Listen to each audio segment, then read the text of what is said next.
Hello, I'm John Perry, and I'm joined by Representative Jack O'Malley. And Representative O'Malley, you are working on legislation to, is it correct to say, create a standalone emergency management department here in Michigan? Correct. The bill basically says that Michigan will have a Department of Emergency Management, and it will be a cabinet level position, and it will be, that leader will be appointed by the governor, and it will create a separate unit that will oversee implementation of training, coordination with by way of emergencies. And the other thing that I think is very important about this bill is because there will be a transfer from one agency to another, to a new one. We've set up a committee that will work, different stakeholders, that will oversee this for a year. So as it moves from one department to another, there will be a group there kind of following it, monitoring it, and setting it up, because this is so important to I believe, so important to the safety of the people of Michigan. Why now? What was the impetus for doing this now in 2020? Well, I would say it's not really just 2020. It's just where I happen to be a state representative.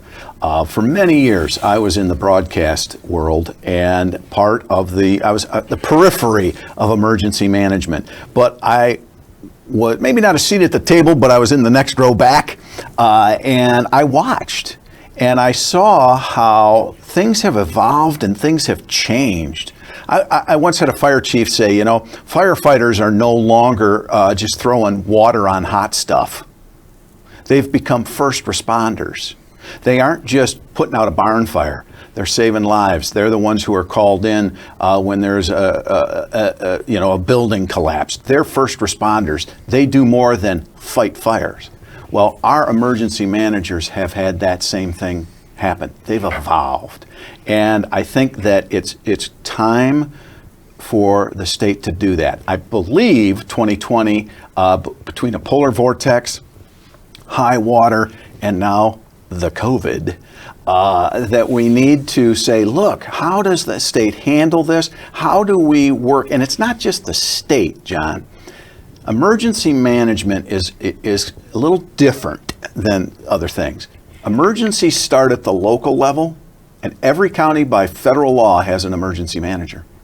And the state is supposed to support each individual counties.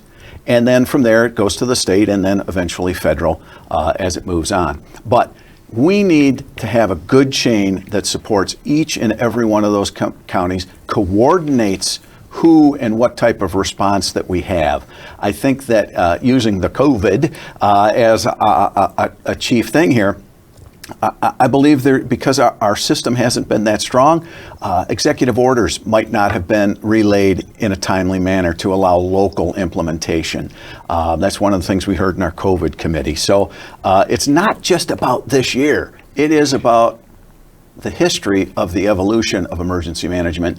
And 9/11 really was when the switch got flipped. And that actually was one of my next questions. In terms of the COVID, to what extent would the state's response to COVID have been different if your plan had already been in place? Well, I guess it's important to think that, PPEs, there's a federal issue there with a stockpile and whatnot. But we heard in committee about how the state, had handled all its targets, but yet I heard from local fire departments and regions, we don't have enough PPE, this, that, and the other thing, different medical groups. Well, that's the kind of thing that if we had had really serious coordination, thoughtful coordination ahead of time, there would have been good communication from the locals. Hey, I need, fill in the blank, to up top, state level, saying, oh, okay, here's how we can help you. But it really wasn't there. And it's because I believe that, my saying is, the emergency manager used to be the guy who knew where the Band-Aids and buckets were. It's not that way anymore. And so we need to make sure that that coordination is there. And I think PPE is a good example, because that's one of the things. The Department of Management and Budget, Technology Management and Budget, was handling PPE procurement. Well, why not the emergency managers? So I can go on forever. I know we only have so much time. And it stands right now, emergency management is handled under the Office of the Michigan State Police. So arguably then, emergency management could be done more effectively as a standalone department. Yeah, now let me just say this. I love the Michigan State Police. When I see that big old blue coming down the highway with that crazy little stop sign on the hood, I stick my thumb out and say, go. I love MSP. They are great cops. But emergency management, again, has evolved, and it should be not under a department or within a department. It needs to be its own department. And again, because these are now professionals, highly trained. I mean, I'll never get it, but you can get a PhD in emergency management. Doctor of Emergency Management, that has a ring to it.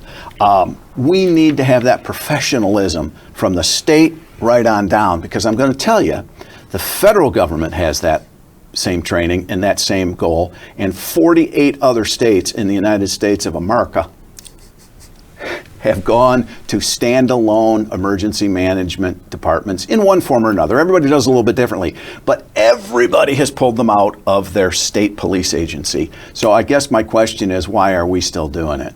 And moving forward, you obviously see emergency management evolving more professionally then as its own independent department. Amen. Because what will happen is, this isn't going to happen overnight, because, again, things evolve, but we're ready. We even had testimony in a COVID committee. I asked one of the emergency managers, what do you think? And he said, I think that just everything, when 9/11 hit, there was an evolution of emergency management. And this is another opportunity for that. So I see that this will become an independent department that will see, and the bill has specific rules and regulations for the education and training that these people have. That's what I mean. It's not just the buckets and Band-Aid guy anymore. It's someone who is trained and understands, because you've got to remember that emergency management isn't just about the state police. It's also about fire services. It's about DNR. It's about EGLE. It's about Department of Health and Human Services. It's about dealing with county sheriffs. The point is, you need a coordinator whose main goal is to coordinate and plan. Emergency managers, think about this. You have to go before groups of government to fund you or to ask for this, and you ask for help and encouragement for things that you hope will never happen. And that's what we need moving forward. It cannot be an afterthought. Emergency management for the state of Michigan, the people of Michigan, in 83 counties, it needs to be a forethought. Jack O'Malley, thank you very much. Hey, I'm fighting. I want this to go through. It's so very important. And again, it's not about politics. It's about the safety of the people of Michigan.